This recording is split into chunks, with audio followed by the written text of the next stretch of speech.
بسم الله الرحمن الرحيم يا أيها الذين آمنوا إذا قضيتم شعائر الله اللہ نے قرآن کی سورۃ الفاتحہ کی دوسری آیت میں نے اپنی 5 منٹ یا 4 منٹ کی قصص کیا ہے جیسا کلام جس میں پڑھنے جا رہا تھا قرآن پڑھنے والا صاحب ایمان بتا رہا ہے جو اپنے آپ کو صاحب ایمان ہے ان کو بتا رہا ہے ظاہر اگر لوگوں کو ایمان لے اللہ تو اللہ کی نشانیوں کی بے حرمتی نہ کریں،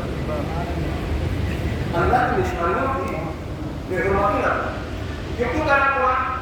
کہ اس لیے کہ یہ اللہ کی نشانیاں ہی وہ ہیں جو تمہیں خدا تک لے کے جاتے ہیں، جو تمہیں خدا تک لے کے جاتے ہیں، جن کے ذریعے تم خدا تک پہنچتے ہو۔ ابھی یہ تعلیم کرنے کی کوشش ہو کہ یہ مرکزی جامع مسجد میں جلوس آیا یہاں زندہ باد و زندہ باد کے نعرے لگاتے ہوئے آپ یہاں پر چلے آئے، سب تماشا دیکھنے والے پہلا تماشا دیکھنے والے ایمان کے اوپر ہے یہ زندہ باد زندہ باد زندہ باد زندہ باد زندہ باد زندہ باد زندہ باد کے نعرے کی ہر طرف دیکھے بلکہ باہر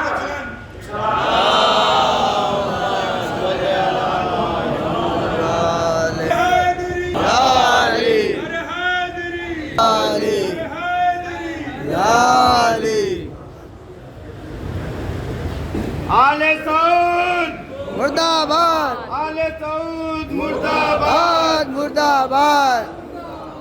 نعرہ تکبیر، اللہم صلی علی محمد آل محمد۔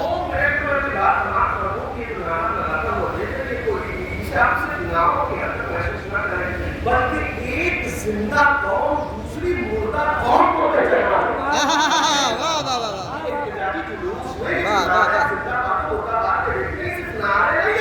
بلکہ ایک زندہ قوم دوسری مردہ قوم کا چہرہ دکھا رہی ہے کہ دیکھو اس وقت زندہ کون ہے، بیدار کون ہے، اور کس کا ضمیر مرا ہوا ہے، کس کا ضمیر مردہ ہے۔ 102 سال ہو گئے، تقریباً 100 سال سے زیادہ ہو گئے، 100 سال سے زیادہ ہو گئے۔ قرآن کہہ رہا ہے کہ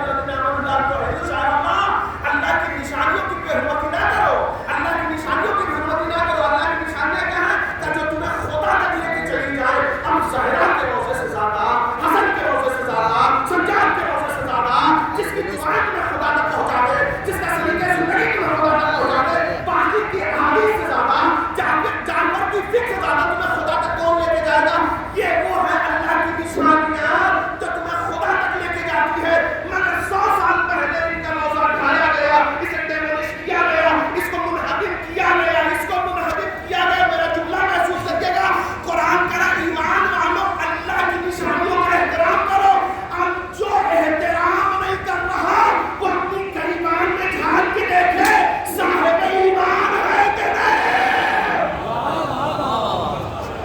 اگر احترامی کرنا آپ کا روزے کا منہدم کرنے کے بتاتا ہے کہ روزہ منہدم بعد میں ہوا ہے، آپ ایمان کے دائرے سے باہر نہیں نکلے ہیں، آپ ایمان کے دائرے سے باہر نہیں نکلے ہیں۔